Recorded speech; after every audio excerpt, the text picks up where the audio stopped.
Mohon maaf atas ketidaknyamannya umat Islam, warga Indonesia dan Malaysia. Saya dan 2 juta orang lainnya lagi mati. Kami mati dengan senjata yang paling kuat, dengan senjata yang paling meminjakkan dunia selain roket, yaitu diam. Ya, dunia diam. Dunia melihat tapi tidak berbuat apa-apa.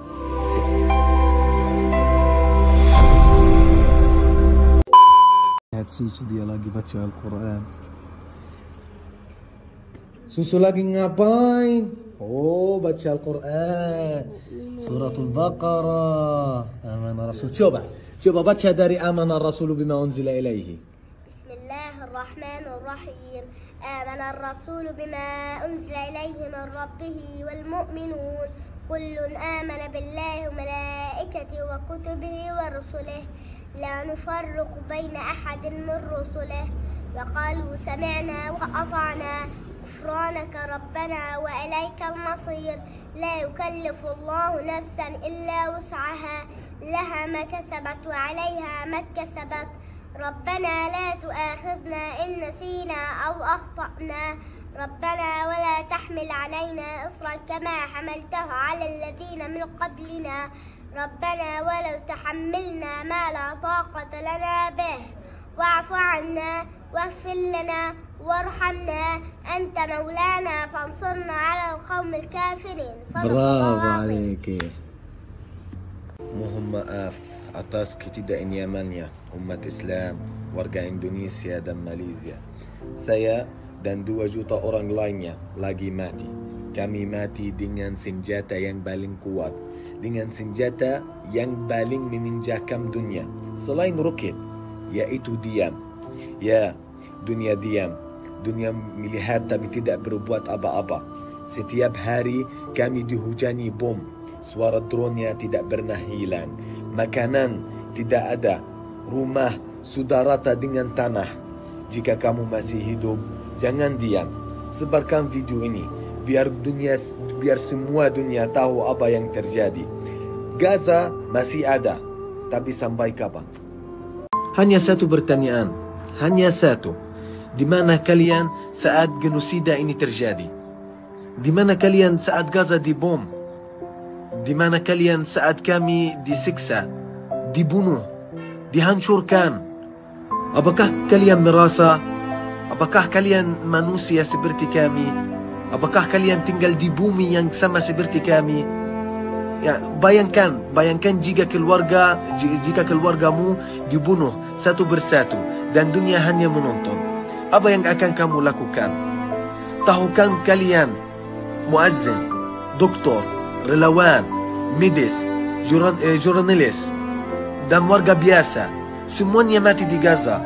Kami semua syahid depan mata kalian. Apa alasan kalian di hadapan Allah pada hari kiamat? Pesanku ini untuk siapa saja yang bisa melakukan sesuatu tapi diam. Kalian akan dimintai bertanggungjawaban di hadapan Allah. Tidak boleh pesimis. Kita harus optimis. InsyaAllah. Dalam beberapa hari ini akan ada sesuatu yang terbuka, yaitu penyebaran di Rafah. Artinya bantuan makanan akan mulai masuk. Tapi itu janjian dari mana? Dari sosial media, dari Israel dan Amerika. Belum tentu mereka benar, belum tentu kami percaya sama mereka, belum tentu mereka jujur. Karena kalian tahu, mereka banyak bohong. Tapi kami butuh sesuatu yang bisa angkat optimis kami, yang bisa bikin optimis kami sangat tinggi. Doakan semoga ada sesuatu atau pintu yang terbuka untuk kami untuk keluar dari keadaan yang sangat sulit ini. Keadaan yang bikin semua orang kecewa. Bukan hanya orang yang di Gaza, enggak, bikin seluruh orang. Setiap orang Muslim yang punya iman benaran, yang punya iman di hatinya, dia sedih gara-gara yang terjadi sama kami. Terima kasih atas support saya dan warga Gaza. 50 syahid di Asy-Sya'iyyah, 30 syahid di Jalan Baghdad, tentara Israel sudah mengambil seluruh Rafah. Seluruh Rafah sudah mengambil, nggak boleh ada orang Palestina yang masuk Rafah sama sekali sekarang. Presiden Indonesia mau ambil 1000 orang ke Indonesia dari warga Gaza. Semoga saya salah satu orang dari mereka. Dan itu semua kabar hanya dalam 30 menit. Apa kalau kami mau nunggu 30 menit? Bagaimana kalau kami mau nunggu sampai 1 jam? Ada apa lagi? Lagi siap-siap mau pindah dari rumahnya. Ini barang kami.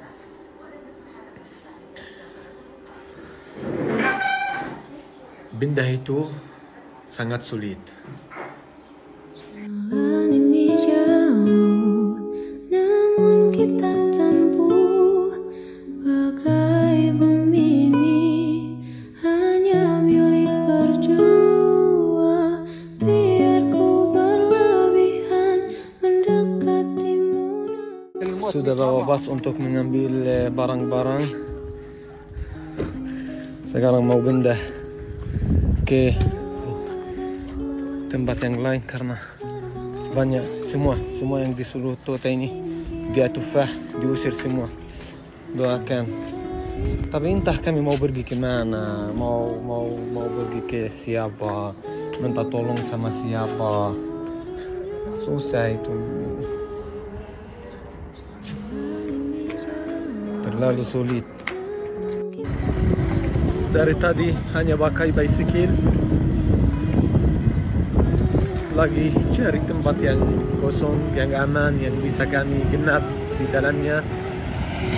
Mau pergi dulu melihat keadaan, mau melihat keadaan rumah kakak saya. Kalau bagus, kami mau genap di sana. Pindah itu sangat sulit. Pindah itu susah. Gak tahu. Ini kurang lebih jam 1 malam. Kayak kalian dengar saya berada di suku Az-Zaitun. Saya nggak ada di At-Tufah lagi. Tapi seperti kalian dengar, tidak ada suara drone sama sekali. Dan dari setengah jam yang lalu tidak ada bom atau apa. Kayak ada sesuatu yang salah di Gaza. Tidak ada suara sama sekali, tidak ada suara drone, tidak ada suara bom, tidak ada suara tembakan. Gaza hitam. Kalian lihat Gaza, lihat. Ini Gaza guys, lihat. Hitam. Tidak ada lampu sama sekali. Itu tentara Israel yang di sana. Yang merah itu Israel. Di sana Israel. Lihat kami di sini hitam. Tidak ada apapun, tidak ada suara pesawat, tidak ada drone, tidak ada bom, tidak ada tembakan. Kayak hutan. Wallahi kayak hutan. Kami senang tapi juga bingung atau nggak tahu itu bagus atau tidak. Taruh senjata kalian, baru kami bisa kasih kalian jedakan. Ya, jedakan hanya kenyataan senjata sementara. Itu kata-kata orang Israel. Dan balasan kami apa? Senjata itu garis merah. Jangan sebut nama senjata di dalam negosiasi kalian. Kami udah kehilangan keluarga, udah kehilangan teman, udah kehilangan rumah. Kami udah kehilangan harapan juga. Kami udah capek. Kami udah lelah, badan kami lelah. Dan hatinya hancur. Tapi bukan artinya kami taruh senjata. Kami punya pengalaman saat perang Sabra dan Shatila yang kemarin itu yang terjadi. Saat mereka taruh senjata mereka dan habis itu dibunuh semua sampai tidak ada yang hidup sama sekali. Makanya taruh senjata itu sesuatu yang tidak kemungkinan akan terjadi. Tidak mungkin akan terjadi itu. Itu yang pertama. Yang kedua, yang nanya Muhammad, kenapa Abu Ziyad? Kenapa negara Arab nggak masukin bantuan ke Gaza? Memang nggak ada negara Muslim, bukan Arab, Muslim yang bisa masukkan sesuatu ke Gaza. Mereka kirim bantuan, iya, semua negara kirim bantuan. Tapi apakah ada segelas air pun yang bisa masuk Gaza sekarang? Nggak ada. Negara punya jabatan, negara punya uang banyak, negara punya relasi yang tinggi. Mereka nggak bisa masukin. Kayak Israel menguasai dunia, bukan hanya menguasai Gaza. Israel menguasai dunia, bukan menguasai Gaza, guys. Kalian apa berbicara tentang Arab? Emang negara Muslim. Tidak ada negara pun yang bisa masukin makanan. Kami di sini ada yang mati karena kelaparan. Kelaparan zaman Rasulullah sallallahu alaihi wasallam tidak ada yang meninggal gara-gara makanan. Kami di dunia yang modern ini bisa jadi orang meninggal karena kelaparan. Karena dia dingin, tidak punya selimut untuk dia saat tidur. Kedinginan, ada yang mati karena kedinginan, ada yang mati karena kelaparan. Di sini ada sesuatu yang ajib yang terjadi di Gaza. Sampai kapan itu? Guys, kalian bisa bayangkan bagaimana antara red zone sama green zone. Kalian bisa lihat di sini ada anak-anak lagi main. Benar tidak? Gak ada masalah kan? Tidak ada masalah. Lihat di sini. Tidak ada sama sekali. Orang gak bisa datang ke sini. Ini sebentar lagi dia meninggal. Dia syahid. Ini bagaimana kondisi kami sekarang. Kami datang ke rumah untuk isi air, bawa air bersih untuk bisa minum. Mau pergi ke rumah kakak kami. Saya bersama Zaid. Capek.